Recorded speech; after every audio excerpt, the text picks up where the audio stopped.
Welcome to news wise. मैं हूं आरिफा नूर। आज प्रोग्राम में हम खसूसी तौर पे बात करेंगे 3 मार्च को होने वाले जो सेनेट के इंतखाबात हैं और इनके हवाले से जो हुकूमती और बाकी सियासी पार्टियों की तैयारियां हैं और उनके जो उम्मीदवार हैं। अपोजिशन की तरफ से जो पाकिस्तान पीपल्स पार्टी का अगर हम जिक्र सबसे पहले करें तो पीपीपी ने सेनेट इलेक्शन के लिए अपने 14 उम्मीदवारों का ऐलान कर दिया है। इनके अंदर ज़्यादातर पुराने चेहरे ही नुमायां हैं। तर्जुमान बिलावल हाउस के मुताबिक साबिक वजीर आजम यूसुफ रजा गिलानी साहब को पीडीएम के मुश्तरका सेनेट उम्मीदवार के तौर पर सामने लाने की तजवीज़ है। मगर इसके साथ साथ ही ये खबर आई कि मौलाना फजलुर रहमान साहब ने इसकी तरदीद कर दी है कि यूसुफ रजा गिलानी साहब जो हैं वो पीडीएम के एक जॉइंट कैंडिडेट हैं। तर्जुमान बिलावल हाउस के मुताबिक फरतुल्लाह बाबर साहब खैबर पख्तूनख्वा से पीडीएम के मुश्तरका कैंडिडेट होंगे। इसके अलावा शरी रहमान साहिबा, सलीम मांडवी वाला साहिब, ताज हैदर साहब और फारूक नाइक समेत ये वो शख्सियात हैं जो पहले भी इनको नॉमिनेट किया गया है। ये इससे पहले भी सेनेटर रह चुके हैं या इनकी हालिया टर्म ख़त्म हो रही है। इसके साथ साथ पाकिस्तान पीपल्स पार्टी की तरफ से इलेक्शन कमीशन ऑफ पाकिस्तान को एक ख़त भी लिखा गया है। इस ख़त के अंदर जमात की तरफ से जो तहफ़्फ़ुज़ 3 मार्च का स्केड्यूल अनाउंस किया है इलेक्शन कमीशन ने, उसके ऊपर तहफ़्फ़ुज़ात का इजहार किया गया है। मीडिया रिपोर्ट्स के मुताबिक इस ख़त के अंदर पीपीपी ने यह सवाल उठाया है कि सिर्फ 2 रोज़ दिए हैं इलेक्शन कमीशन ने, जिसके अंदर उम्मीदवारों की जांच पड़ताल, बैंक अकाउंट्स और इस तरह के जो दीगर अमूर हैं उन सब की चेकिंग वगैरह होगी। इसके साथ साथ पीपीपी ने यह भी मौक़िफ़ इख्तियार किया है कि कम वक्त के अंदर उम्मीदवारों को हतमी शक्ल देना मुश्किल है और इलेक्शन कमीशन से सेनेट इलेक्शन के जो स्केड्यूल है इसके अंदर तब्दीली की भी दरख्वास्त की है। पीपीपी ने सेनेट इंतखाबात के लिए क्या हिकमत अमली तरतीब दी है और मुमकिन पर उसके 2 जो सेनेट के उम्मीदवार हैं जो वो कह रहे हैं कि पीडीएम के उम्मीदवार होंगे, पीडीएम को कितना सपोर्ट मिलेगा उनसे। इस हवाले से गुफ्तगू करने के लिए हमारे साथ मौजूद हैं नैयर हुसैन बुखारी साहब। ये सेक्रेटरी जनरल हैं पाकिस्तान पीपल्स पार्टी के और साबिक chairman senate. Welcome to the show sir. Thank you, शुक्रिया जी।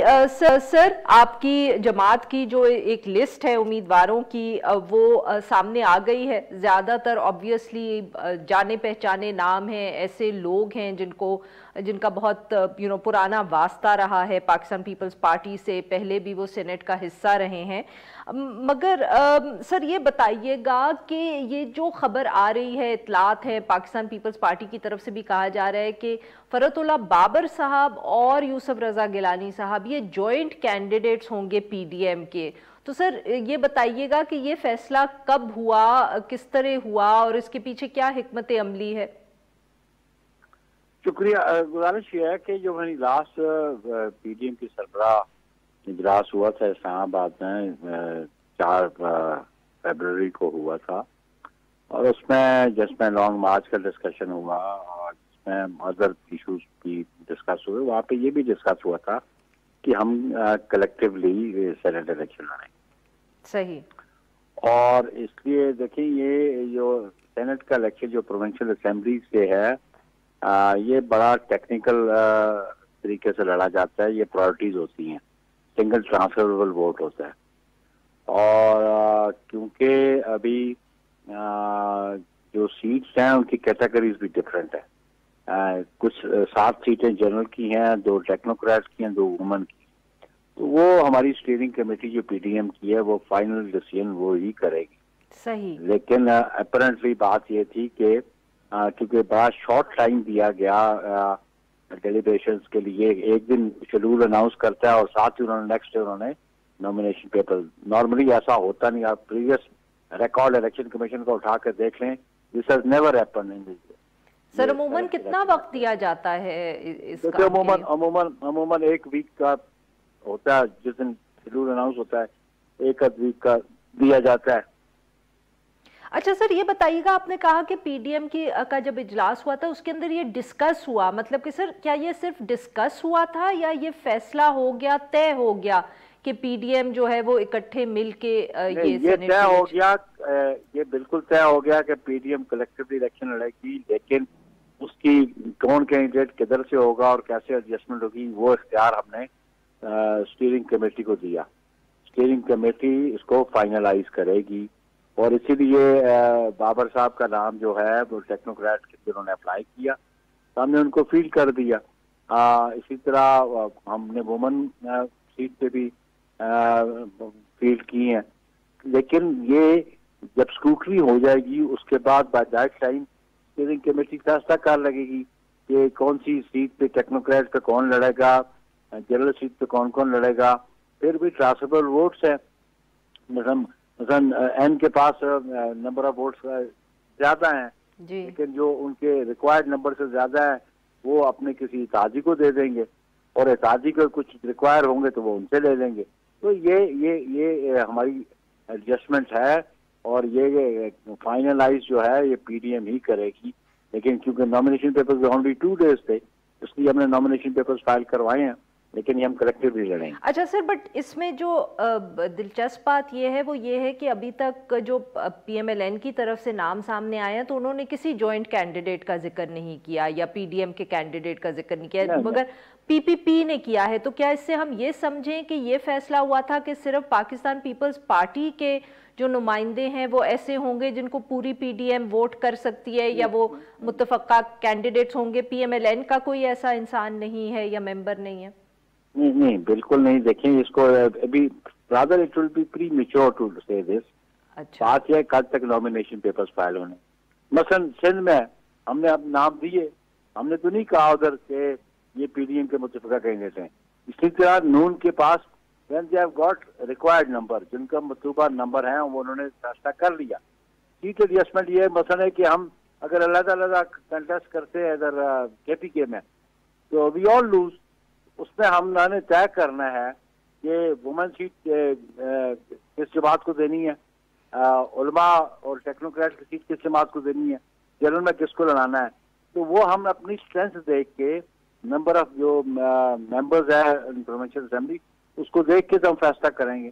से फॉर एग्जांपल यहाँ इस्लामाबाद में हमने प्रपोज किया कि गिलानी साहब को, अब वहाँ पे 84 वोट्स हैं एन के पास, 55 हमारे पास है, जेयूआई के पास हैं, बाकी दीगर जमातें हैं।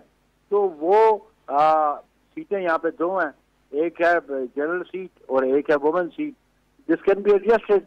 अच्छा, भला वो हमें अगर जनरल सीट देते हैं तो हम उनको सपोर्ट करेंगे वुमेन सीट पे, या दीगर जमातें भी सपोर्ट करेगी। पर सर मौलाना साहब, माफ करिएगा आपकी बात करती हूँ, बट मौलाना साहब का ये बयान सामने आ गया कि यूसुफ रजा गिलानी साहब जो हैं वो जॉइंट कैंडिडेट नहीं है। तो ये again I last the question कि आप सही कह रहे हैं कि ये अभी फैसला स्टीयरिंग कमेटी में होगा। तो समझना मैं ये चाह रही हूँ सर कि जब यूसुफ रजा गिलानी साहब का नाम सामने आया तो ये सिर्फ जमात का अंदरूनी फैसला है कि वो एक जॉइंट कैंडिडेट हो सकते हैं, बट ये नहीं है कि पाकिस्तान मुस्लिम लीग नवाज ने या JUIF ने भी कहा हो कि अगर आप इनको सामने करेंगे तो हम वोट दे देंगे। नहीं, हमने एक नाम प्रपोज किया, हमने नाम प्रपोज किया फॉर कंसल्टेशन ऑफ पीडीएम कि हम ये चाहते हैं कि पीडीएम जो है हमारा, हम इनको लड़ाना चाहते हैं। अगर पीडीएम फैसला करेगी फाइनल, और ये बातें डिस्कस स्टीयरिंग कमेटी में करके वो रेबर जो उनके सरबराह है उनके सामने पेश कर दिया जाएगा। सही। तो सर मैं पूछ इसलिए रही थी क्योंकि आपको याद होगा कि एक सेनेट इलेक्शन जो आखिरी दफे हुआ था तो तब पाकिस्तान मुस्लिम लीग नवाज की तरफ से ये कोशिश हुई थी या ये प्रपोजल सामने आया था कि अगर रजा रबानी साहब को खड़ा कर दिया जाए तो वो भी सपोर्ट करेंगे उनको फॉर सेनेट चेयरमैन। इस दफे कोई इस तरह की प्रपोजल नहीं आई जिसकी वजह से यूसुफ रजा गिलानी साहब का नाम सामने आया। ये सिर्फ जमात का अंदरूनी फैसला है। बिल्कुल जमात का अंदरूनी फैसला है, ये हमारा फैसला है। जो रजा रबानी साहब वाला इशू है बिल्कुल वो पुराना है, ये 2018 की बात है। उस वक्त हम अपोजिशन में थे और एन जो थी वो गवर्नमेंट में थी, और उस वक्त उन्होंने पीपल्स पार्टी को और बोर्ड लिए बगैर एक डिसीजन ले लिया था। तो उन दिनों ये सर्कमस्टांसेस थे कि वो फिर नहीं उस पर कंसेंसस डेवलप हो सका। लेकिन अभी जो है अभी भी हमने प्रपोज किया है, सही। हमने ये नहीं कहा कि हम इनको कैंडिडेट फील, हमने प्रपोज किया for PDM to consider Yusuf Gilani साहब को इस्लामाबाद से इलेक्शन लड़ाया। एंड सपोज सर कि पीडीएम की जो स्टीयरिंग कमेटी है उसमें वो नहीं एक्सेप्ट करते यूसुफ रजा गिलानी साहब को एज जॉइंट कैंडिडेट, तो क्या वो फिर विदड्रॉ कर जाएंगे इलेक्शन से या वो फिर भी खड़े रहेंगे? नहीं, ये फिर हमारी पार्टी की लीडरशिप डिसाइड करेगी। अच्छा, इस पे अभी मतलब कि आपकी कोई हिकमत अमली अभी तक नहीं है। और इसी तरह सर जो फरहतुल्लाह बाबर साहब की का जो नॉमिनेशन है फ्रॉम खैबर पख्तूनख्वा, वहाँ कोई इतनी खास सीट्स तो नहीं है, बट खैर वो पिछली दफ़े भी नहीं थी, आप लोगों ने 2 सेनेटर्स बना लिए, तो इस दफ़े भी क्या हम सिर्फ ये एक्सपेक्ट करें कि पीडीएम अगर उनको सपोर्ट करेगी तो वो इलेक्शन के अंदर हिस्सा लेंगे, या पिछली दफ़े की तरह फिर हम कोई मिरेकल्स एक्सपेक्ट करें? नहीं नहीं, बात यह है कि पीडीएम क्यों नहीं सपोर्ट करेगी? पीडीएम हमसे वोट नहीं लेगी। पीडीएम की बाकी जमातें हैं, अगर वो वुमन सीट पे कंटेस्ट एक पार्टी करती है तो हमारे वोटर को चाहिए नहीं होंगे। नहीं सर, बट वो अभी तक तो क्लियर नहीं है ना, हो सकता है कि मैं सिर्फ ये समझना चाह रही हूँ कि क्या मैं यही समझा रहा हूँ आपको। लेकिन आप मीडिया वाले लोग you try to preempt things, but still it is you know I have told you कि स्क्रूटनी के लेवल तक, नॉमिनेशन पेपर एक्सेप्ट होने तक ये डिसीजन होता जाएगा। लेकिन है कि बात का people are in haste, point is this कि कल नॉमिनेशन पेपर फाइनल होता है, स्टीयरिंग कमेटी इस प्रोसेस पर डिस्कशन कर दिया। It is not an easy task कि ये जो कि एकदम डिसीजन हो जाए, गिव एंड टेक की बात है। हमसे जो देखे ना, हमारे जो एमपीएस हैं, ऑब्वियसली हमने तो टेक्नोक्रेट सीट मांगी है, जनरल सीट पे हमारी जो आजादी जमात है उनको वोट नहीं चाहिए। कौन सी सर टेक्नोक्रेट सीट मांगी है, माफ करिएगा मुझे समझ नहीं आया। हमने फरहतुल्लाह बाबर की टेक्नोक्रेट की सीट मांगी है ना। अच्छा, खैबर पख्तूनख्वा से, सही। हाँ, लेकिन हमारे जो वहाँ पे एमपीएस हैं, आपका क्या ख्याल है? या फिर अगर वो नहीं तय करते तो फिर हम जनरल सीट पे हम खड़ा कर देते, तो वो जो पीडीएम की जमातें वुड बी अ लूजर। तो ये सारे वोट क्लब होंगे और डिफरेंट कैटेगरीज पे क्लब होंगे। सही सर। और सिंध के अंदर भी क्या हम एक्सपेक्ट कर रहे हैं कि इसी तरह का कोई बार्टर आप करेंगे पीडीएम की जमातों के साथ? Why not? It can be. मैंने कहा ना, there is still process going on with the steering committee. और सर ये बताइएगा कि जो हुकूमत की तरफ से ये फैसला आया है कि वो कह रहे हैं कि हम एलिगेशंस को ये इन्वेस्टिगेट करेंगे, जो वीडियो सामने आई हैं उनके अंदर एक साबिक मेंबर जो हैं वो पाकिस्तान पीपल्स पार्टी के भी हैं कि पिछली दफ़े इलेक्शन के अंदर पैसा चला, हुकूमत इस दफ़े भी इल्ज़ाम लगा रही है। अगर पीपीपी की ज़्यादा सीट्स आई तो आपको मालूम है कि हुकूमत तो फिर यही कहेगी कि सीट्स खरीदी गई हैं। देखिए, बात यह है कि हुकूमत को थोड़ी सी इनकी लीगल टीम जितनी मैं समझता हूँ इग्नोरेंट है अबाउट लॉ, कि मुझे बताएं कि कॉन्स्टिट्यूशन में सिवाय 3 कंडीशंस के डिफेक्शन क्लॉज एप्लीकेबल नहीं है। आर्टिकल 63A पढ़ लें, वो डिफेक्शन 3 कंडीशंस पे लागू होती है। बाकी वो किसी किस्म की कानून साजी है, किसी किस्म का वोट देना है, उस पर कोई कदर नहीं है, वो अपनी मर्जी से वोट दे सकता है, चाहे वो सर वो पैसों के इव्ज ले लें। ये तो फिर उसके जमीर की बात है ना। सही, मगर जमात को उससे कोई एतराज नहीं है। देखो जी, हमें तो इतराज है, खरीदो फरोख्त पे हमें तो इतराज है। और आज जो इतराज कर रहे हैं उनको सादिक संजरानी के जो नो कॉन्फिडेंस पर उस पर इतराज नहीं नजर आया था। सर उसको इलेक्ट भी तो आपने ही करवाया था। बहुत बहुत शुक्रिया सर, आपने हमसे बात की। नाज़रीन, यहाँ पे लेकर ब्रेक को, जब हम ब्रेक से वापस आएंगे तो हम हुकूमत का मौक़िफ़ जानने की कोशिश करेंगे इन्हीं सेनेट के इलेक्शंस के ऊपर, और जो उनकी हिकमत अमली रहेगी, जो वीडियो इन्वेस्टिगेशंस हैं, जो वीडियो लीक हुई थी उसके ऊपर जो इन्वेस्टिगेशंस हुकूमत करवा रही है। स्टे विद अस।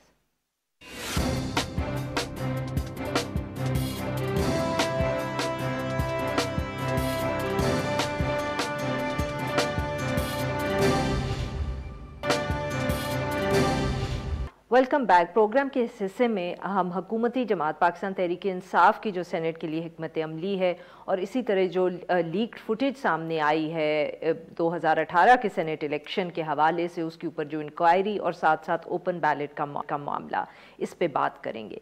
2018 के जो सेनेट के इंतखाबात थे उससे पहले पीटीआई के जो साबिक अरकान खैबर पख्तूनख्वा असेंबली हैं, उनकी रकम लेते हुए जो वीडियो सामने आई है उसकी तरफ उसके बाद वज़ीर आज़म ने यह फ़ैसला किया कि वफाकी वज़रा और मशीर जो हैं उनके ऊपर मुश्तमिल एक 3 रुकनी तहकीकाती कमेटी बना दी जाए।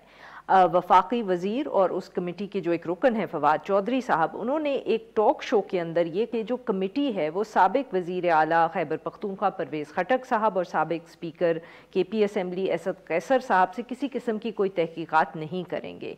और इनके इस बयान के ऊपर साबिक MPs ने ये इल्ज़ाम लगाया है कि उन्होंने जो परवेज़ खटक साहब थे और स्पीकर साहब थे उनके कहने पे ही रकम वसूल की, और ये जो सारा अमल था स्पीकर हाउस पेशावर में हुआ। फवाद चौधरी साहब के मुताबिक तहकीकाती कमेटी सिर्फ इस बात का तयन करेगी कि पैसे लेने का असल फ़ायदा किसको हुआ, सेनेट में कौन कौन इस अमल के ज़रिए पहुंचा, और ज़िम्मेदार करार पाने वाले अफराद के ख़िलाफ़ जो कानूनी चारा जोई है वो किस तरह की जाए। इसके साथ साथ फवाद चौधरी साहब ने PTI के जो सेनेट उम्मीदवार हैं उनकी नामजदगी के हवाले से भी ट्वीट की है, और सबसे दिलचस्प बात यह है जो नाम उन्होंने ट्वीट किए कि उनके अंदर वफाकी वज़ीर और MNA फैसल वावडा साहब जो हैं उनको भी नॉमिनेट किया गया है सेनेट इलेक्शंस के लिए। कॉन्टेक्स्ट शायद ये है कि उनके ख़िलाफ़ जो उनकी दोहरी शहरियत है उसको छुपाने के हवाले से एक केस जो है वो ज़ेर समात है, और बहुत से लोगों का ये ख्याल है कि ये केस जो है इसके अंदर फैसल वावडा साहब का बचना ज़रा मुश्किल लग रहा है।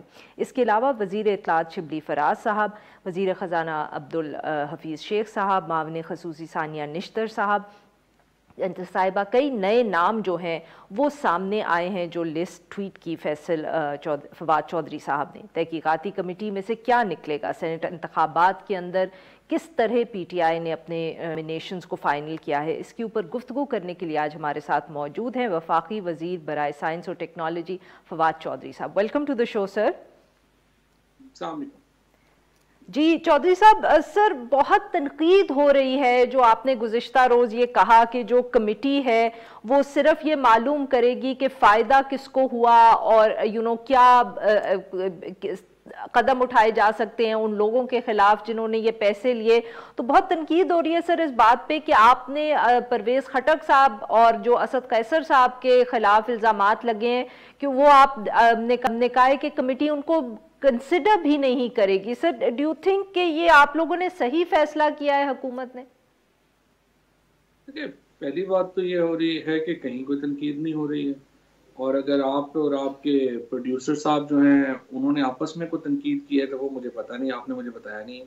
तीसरी बात ये है कि जो ये बात है कि सर ऑपोजिशन की जमात भी, कुछ सहाफ़ी भी कह रहे थे, तो इसलिए सिर्फ ये नहीं है कि हमारा जाती ख्याल है, ऐसे तो ना करे ना। चले, ये बात सही है। तीसरी बात यह है कि जो आप फरमा रही हैं कि इसका ये करना चाहिए था, देखिए आपने चलना होता है, जो आपके पास शहादतें होती हैं या जो आपके पास उस वक्त एविडेंस होता है उसके ऊपर चलना होता है। 2018 में हमारे पास जो एविडेंस थी या जो हमारे पास एक मेयार था शहादतों का, उसके मुताबिक जो बेहतरीन कार्रवाई हो सकती थी वो इमरान खान ने उस वक्त की। कोई जुर्रत नहीं कर सकता था अपने सिटिंग MPs को इस तरह से निकालने की जो इमरान खान ने वहाँ पे किया। उसके बाद अब जब ये वीडियो आई है तो इसके नतीजे में बार जो एविडेंस का वो रेज हो गया है, और लोग ये समझते हैं और हम ये समझते हैं कि अब बहुत ही अहम है कि इनके खिलाफ क्रिमिनल कार्रवाई जो है वो की जाए।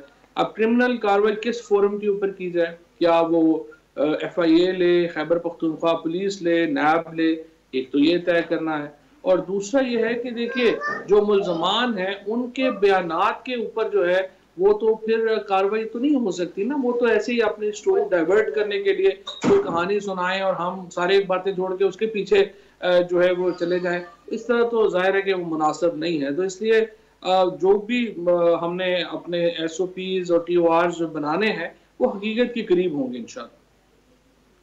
सर तो ये बताइए, जैसे आप कह रहे हैं कि उन लोगों को आप देखेंगे जिन्होंने ये पैसे लिए या वीडियो में नजर आ रहे हैं, तो सर वो भी तो फिर सिर्फ इस वीडियो की बेसिस पे एस्टैब्लिश करना बड़ा मुश्किल हो जाएगा, बिकॉज एक सुप्रीम कोर्ट की जजमेंट भी है वीडियो फुटेज के हवाले से कि उसको एविडेंस किस तरह कंसिडर किया जा सकता है। फिर ऑब्वियसली जैसे आपने कहा कि उनके बयानात पे अगर नहीं किसी को पूछा जा सकता तो एक साइलेंट वीडियो जिसके अंदर ठीक है कुछ नजर तो आ रहा है बट ऑन इट्स ओन तो वो भी काफी सबूत तो सर शायद ना हो।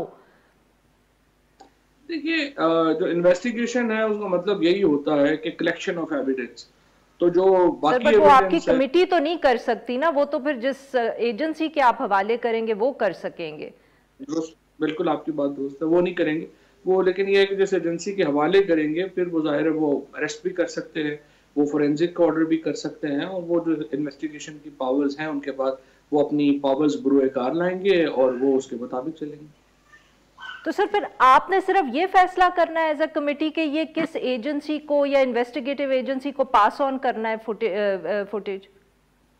एक तो ये फैसला करना है, और दूसरा फैसला ये करना है कि कौन से वो सेनेटर साहिबान हैं जो कि इन वोटों से जो कि खरीदी गई ये वोट लेके सेनेट में पहुंचे, क्योंकि जब तक ये लोग जो कि वोट खरीद करके सेनेट में पहुंचे हैं एक्सपोज नहीं होते हैं और सेनेट में बैठे हुए हैं, तो सेनेट की जो इज्जत और तकरीम है उसका ऊपर फर्क जो है वो रहेगा। और ये बहुत आम है कि लोगों को ये लगे कि कौन से लोग हैं जो कि ये वोटें लेके ऐवान में पहुंचे, और फिर उनके खिलाफ आर्टिकल 63 की कार्रवाई भी अमल में लाई जाए और क्रिमिनल प्रोसीडिंग्स भी अमल में लाई जाए। पर सर ये किस तरह सबूत आप मतलब कि इसको आप प्रूव कैसे करेंगे कि ये जो सेनेटर्स हैं, ऑब्वियसली शक व शुबा तो हर किसी का है कि कौन से ऐसे सेनेटर्स हैं जो इस तरह पहुंचे होंगे, बट हाउ इजी और difficult and how will you do it, कि आप ये कैसे प्रूव करेंगे? यही देखते हैं ना, ये लोग बताएंगे ना, जिनको आप पकड़ेंगे इन्वेस्टिगेशन, ये जो लोग पकड़ेंगे आप, जिनको आपने इन्वेस्टिगेशन में, जिस तरह से मैं आज कर रहा हूँ कि इन्वेस्टिगेशन का यही पर्पस है ना, कलेक्शन ऑफ एविडेंस। सर वो तो फिर इन्वेस्टिगेटिव एजेंसी करेगी ना। मैं तो आपको यही अर्ज कर रहा हूँ ना, हम तो गाइडलाइन दे रहे हैं उन लोगों को पकड़ने का क्या करना है और इनको क्या करना है, एक फॉर्मल कंप्लेंट क्या बननी चाहिए, हुकूमत की जो इसके ऊपर हिकमत अमली है वो क्या होनी चाहिए, और लोगों के सामने लाना जो लोग बेनिफिशरीज हैं वो भी इम्पोर्टेंट है। तो इंशाल्लाह ताला ये सारे काम जो है, कल पहली मीटिंग होगी और उसके बाद ये सारे मामला जो है उसमें हम लेके आएंगे। तो बेसिकली सारा the heavy lifting will be done by the investigative agency. Main जो काम है वो तो इन्वेस्टिगेशन एजेंसी ही कर सकती है ना, जाहिर हम तो नहीं कर सकते। नहीं वही तो सर समझने की कोशिश करें ना कि फिर आपकी जो कमेटी एक बनी है इसने क्या करना है। मैंने आपको बताया है दो काम करने हैं, एक तो ये कि हमने फैसला करना है कि किस फोरम के ऊपर जो है इनको ट्राई करना है, दूसरा हमने कोशिश करनी है कि एसरटेन करने की कि कौन से लोग हैं जिन्होंने इससे फायदा उठाया है। तो ये दोनों काम करके और जो हमारी रिपोर्ट होगी वो हम वज़ीर आज़म साहब को पेश कर देंगे, और वज़ीर आज़म साहब जो है उसके ऊपर जो वफाकी काबीना है वो फिर फर्दर डायरेक्शन उसके ऊपर देगी कि वो किस वो एजेंसी से करवाना चाहते हैं, और मजीद कार्रवाई और इन्वेस्टिगेशन और ट्रायल के लिए वो जाहिर है कि जो इन्वेस्टिगेशन एजेंसी करेगी और अदालत करेगी। अच्छा सर, क्या ये जो कमेटी होगी क्या आप लोगों से भी बात करेंगे? आई मीन जो ऑब्वियसली लोग इस वीडियो में नजर आ रहे हैं, जैसे आप कह रहे हैं कि आप लोग ये भी डिटरमिन करने की कोशिश करेंगे कि कौन लोग सेनेट में पहुंचे इस तरीके से, क्या आप इन सब लोगों से बात करेंगे या कल इन्वेस्टिगेटिव एजेंसी? कल तरीकाकार तय करेंगे, जब पहली मीटिंग होगी कमेटी की तो कल तरीकाकार तय करेंगे कि कैसे आगे बढ़ना। जी माफ करिएगा चौधरी साहब, आपकी आवाज नहीं आई। कल जब पहली मीटिंग होगी कमेटी की उसमें तय करेंगे कि इसमें आगे कैसे बढ़ना है। बिल्कुल सही। जी चौधरी साहब, अब थोड़े से जो आपकी नॉमिनेशन सामने आई हैं सेनेट इलेक्शंस के हवाले से उन पे बात कर लें। सर अगेन आप कहें हम खुद तनकीद कर रहे हैं, बट बहुत से सवाल उठ रहे हैं, बहुत से लोग डिस्कस कर रहे हैं। फैसल वाउडा साहब की जो नॉमिनेशन है फॉर द सेनेट, वो MNA हैं, फेडरल कैबिनेट मिनिस्टर हैं, उन्होंने अभी तक किसी ओहदे से इस्तीफा नहीं दिया, मगर फिर भी आप लोगों ने उनको सेनेट के लिए नॉमिनेट कर दिया। देखिए फैसल वाउडा साहब का दो वजूहत है नॉमिनेट करने की। एक वजह तो ये है नॉमिनेट करने की कि फैसल वाउडा साहब PTI की सबसे मुतहरिक आवाज़ों में से एक आवाज़ है, और वो पार्टी के लिए हमेशा आउट ऑफ वे आगे जाके खड़े हुए हैं, और पार्टी ने तो सर वो तो अभी भी है ना, उनके पास 2 पोजीशंस, MNA भी हैं, फेडरल कैबिनेट मिनिस्टर भी हैं। देखिए समझने के लिए जरूरी होगा कि आप कुछ सुनेंगी तो समझ आएगी ना, अगर सिर्फ आप अपनी बात करेंगे फिर बात करेंगे तो फिर आपको समझ नहीं आएगी, मुझे तो मेरा तो कोई प्रॉब्लम नहीं है। तो एक तो ये है कि वो बड़ी मुतहरिक आवाज़ है, और जाहिर है कि हम चाहते हैं कि वो अपना रोल जो है वो इसी तरह से अदा करें। दूसरी सिचुएशन ये है कि उनके ऊपर लीगल केसेस हैं, और लीगल केसेस क्या हैं? लीगल केसेस ये हैं कि उनकी जो नेशनैलिटी छोड़ने का सर्टिफिकेट है वो कुछ दिन बाद पहुंचा नॉमिनेशन पेपर्स की एक्सेप्टेंस से। इसके ऊपर सुप्रीम कोर्ट के फैसले हैं। एक कुछ फैसले हैं जो कहते हैं कि इससे फर्क नहीं पड़ता, आपने नेशनैलिटी अपनी जब लिख के भिजवा दी, अगर सर्टिफिकेट बाद में भी आए तो कोई फर्क नहीं पड़ता। लेकिन कुछ फैसले हैं जिसमें ये कहा गया कि नहीं, फर्क पड़ता है, और जिस दिन नॉमिनेशन पेपर एक्सेप्ट होते हैं उस दिन ये सर्टिफिकेट आपके पास होना चाहिए। इससे एक कंफ्यूजन पैदा होती है उनके जो लीगल केस है उसको लेके, और ज़रूरी है कि जो वो एक मुतहरिक वजीर है और उनको ये कंफर्ट देना, लीगल कंफर्ट देना, वो जो है वो भी इम्पोर्टेंट है। लिहाजा इसलिए फैसला किया गया है कि उनको ये जो आए दिन के जो चैलेंजेस हैं इससे भी उनकी जो है वो बेखनी हो और वो आराम से अपने काम कर सकें। तो सर इन अदर वर्ड्स ये पाकिस्तान तहरीक इंसाफ इज एडमिटिंग कि फैसल वावड़ा साहब जो है वो अपना केस हार जाएंगे और वो शायद वहाँ लीगली उनका केस इतना स्ट्रांग नहीं है, इसलिए ये बैकअप ऑप्शन है। अब देखिए बात यह है कि लीगली तो उनका केस बड़ा स्ट्रांग है। मैंने जिस तरह किया कि केसेस तो दोनों तरफ हैं, लेकिन हम इस बहस में अगर पढ़े बगैर एक मामला हो सकता है हल, तो हम क्यों ना करें। बिल्कुल सही। नाज़रीन यहाँ पे लेंगे एक छोटा सा ब्रेक से वापस आएंगे तो फवाद चौधरी साहब से गुफ्तगू जारी रखेंगे।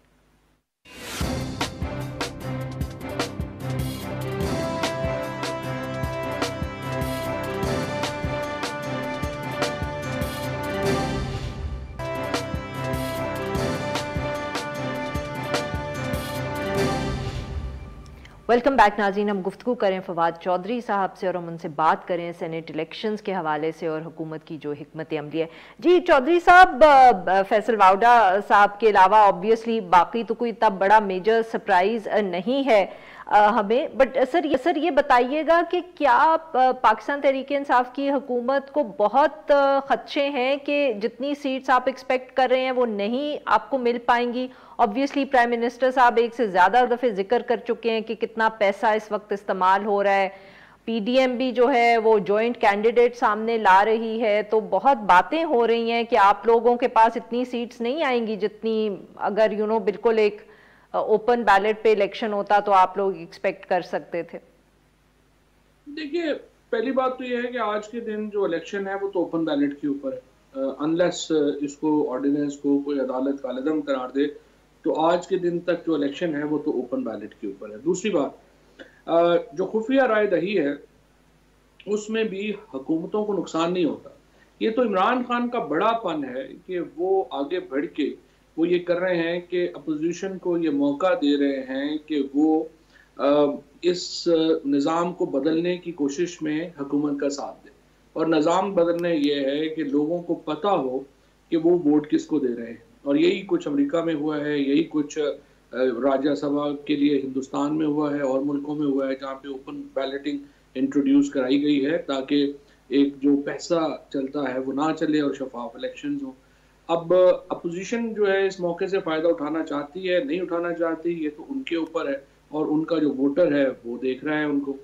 तीसरी बात यह है कि इस बार तहरीक इंसाफ को जितनी नशिस्तें मिलेंगी, अगर आप रिकॉर्ड चेक करेंगी तो आपको एहसास होगा कि पाकिस्तान की तारीख में इतनी बड़ी सियासी जमात सेनेट में प्रेजेंस जो है और किसी की नहीं होगी जितनी तहरीक इंसाफ की होगी। सो पाकिस्तान की हिस्ट्री में सबसे ज़्यादा नशिस्तें जो सेनेट में वाने बाला में किसी एक जमात की अगर होंगी तो वो तहरीक इंसाफ की होंगी। लिहाजा और इसके साथ अगर आप पीएपी को डाल लें जो कि हमारी इत्तेहादी जमात है, तो इसका मतलब ये होगा कि तकरीबन 42 से 45 सीटें जो हैं वो हुक्मरान जो अलाइंस है उसका होगा, और ये इतनी बड़ी तादाद में कभी किसी के पास सीटें सेनेट में नहीं रही। चौधरी साहब, ऑपोजिशन के कुछ जो लीगल एक्सपर्ट्स हैं वो ये भी कह रहे हैं कि ये जो ऑर्डिनेंस पास किया गया इसको वो चैलेंज कर देंगे, तो हो सकता है कि जो सेनेट इलेक्शन हो उसके बाद ये ऑर्डिनेंस जो है ये अगर स्ट्राइक डाउन हो जाएगा तो उसका सेनेट के इलेक्शन पे क्या फर्क पड़ सकता है? And I ask this because obviously you are also a legal expert, आपको भी अंदाजा होगा, हुकूमत में भी आप लोगों ने ऑप्शन पे गौर किया होगा कि अगर कोई लीगल प्रोसीडिंग्स होती हैं वो स्ट्राइक डाउन हो जाता है इलेक्शन के बाद, तो उसका क्या इम्पैक्ट हो सकता है इलेक्शन जो गुजर चुका होगा? देखिए आमतौर के ऊपर जो अदालतों के फैसले होते हैं वो रिट्रोस्पेक्टिव अप्लाई नहीं होते, वो प्रोस्पेक्टिव अप्लाई होते हैं। तो अगर इंतखाब के बाद इसको कालअदम करार कोई देता भी है तो वो उसकी रिट्रोस्पेक्टिव एप्लीकेशन यानी तारीख से पीछे से एप्लीकेशन नहीं होगी, और जो सेनेट का इलेक्शन है वो फिर मुकम्मल हो जाएगा। लेकिन मुझे नहीं लगता कि ये ऐसा होगा, क्योंकि सुप्रीम कोर्ट जो है वो रूल इसी हफ्ते अगले हफ्ते में लगता यही है कि वो केस कंक्लूड हो जाएगा, और ये नौबत नहीं आएगी कि ये मामला जो है सेनेट के इलेक्शनों के बाद तक जाए। बट सर, आपका नहीं ख्याल कि ये भी तो एक हो सकता है कि जो सुप्रीम कोर्ट का फैसला हो वो ही आपके ऑर्डिनेंस को इरेलेवेंट कर दे और कहे कि नहीं, वैसे ही इलेक्शन होना चाहिए जैसे हो रहा था? जी बिल्कुल, सुप्रीम कोर्ट अगर चाहे तो वो कह सकती है कि ये ऑर्डिनेंस के जरिए अमेंडमेंट नहीं हो सकती है, इसके लिए कॉन्स्टिट्यूशनल अमेंडमेंट चाहिए, और अगर सुप्रीम कोर्ट ये कंक्लूड करती है तो फिर जो ऑर्डिनेंस है वो ऑटोमेटिकली खत्म हो जाएगा। और सर, फिर क्या ये हम कह सकते हैं कि उसका बहुत असर पड़ सकता है उन नंबर्स पे जिनका आप अभी जिक्र कर रहे थे? हुकूमत के ऊपर तो असर शायद नहीं पड़ेगा, अपोजिशन को यकीनन फिर प्रॉब्लम और बढ़ सकती है। सर, तो आप ये कह रहे हैं जैसे पीडीएम की तरफ से आज यूसुफ रजा गिलानी साहब का नाम सामने आया, माफ करिएगा पीपीपी की तरफ से, मगर वो कह रहे हैं कि वो पीडीएम के एक जॉइंट कैंडिडेट होंगे। तो मैं आज सुन रही थी शाम को कुछ लोग ये तज्जिया भी कर रहे थे कि अगर यूसुफ रजा गिलानी साहब इस्लामाबाद से जीत जाते हैं तो वो तो जैसे पीडीएम एक नो कॉन्फिडेंस मूव जीत गई। देखिए, यूसुफ रजा गिलानी साहब का मुझे तो खैर बहुत एहतराम है और मैंने बड़ा उनके साथ करीबी काम भी किया है, लेकिन इस वक्त के जो हालात हैं उसमें यूसुफ रजा गिलानी साहब का इस्लामाबाद से मुंतखब होना नामुमकिन है तकरीबन। सॉरी सर, आपकी आवाज फिर टूट रही है। जी, मैं ये कह रहा हूँ कि मेरा यूसुफ रजा गिलानी साहब से वैसे तो बड़ा एहतराम का ताल्लुक है, और मेरी नज़र में जो इस वक्त के हालात हैं उसमें यूसुफ रजा गिलानी साहब का इलेक्शन जीतना तकरीबन नामुमकिन है। लिहाजा ये एक सियासी तौर के ऊपर एक समझिए कि एक एंटरटेनमेंट की बात तो हो सकती है, इससे ज़्यादा इसकी कोई संजीदा अहमियत नहीं। सर, आपका नहीं ख्याल कि अगर वो सब इकट्ठे हो जाएं पीडीएम तो वो they can give you a tough time in the national assembly? After all काफी ज्यादा नंबर्स हैं ऑपोजिशन के नेशनल असेंबली के अंदर भी। जी, उनके नंबर हैं, लेकिन इस वक्त गवर्नमेंट की जो पोजीशन है वो बहुत कंफर्टेबल है। सही। अच्छा सर, ये बताइएगा कि जो लॉन्ग मार्च के हवाले से हुकूमत किस तरह देख रही है पीडीएम को?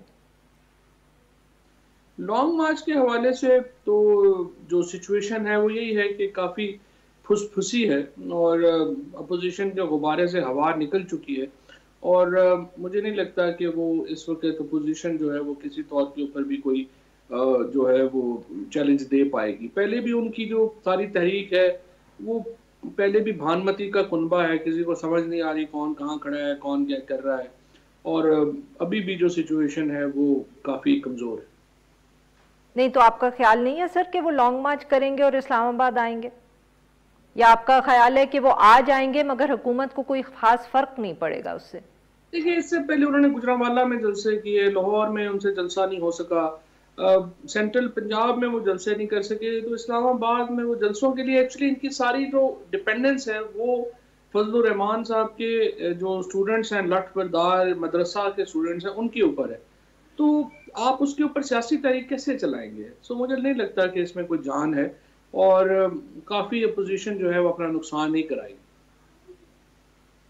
नहीं सर, बट वो जब अगर इस्लामाबाद आ गए और धरना उन्होंने कर लिया तो उससे झटका तो हुकूमत को लगता है। जैसे जब पाकिस्तान तहरीक इंसाफ ने धरना किया था तो काफी पाकिस्तान मुस्लिम लीग नवाज के लिए एक मसला तो खड़ा हुआ था।